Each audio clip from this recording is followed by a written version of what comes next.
ऐसन डोज दे हब किटोवे लगबू कमर धके रोवे लगबू कपार धके रोवे लगबू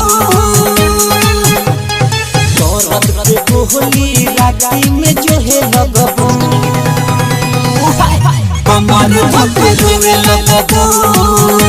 कपार धके रोवे लगबू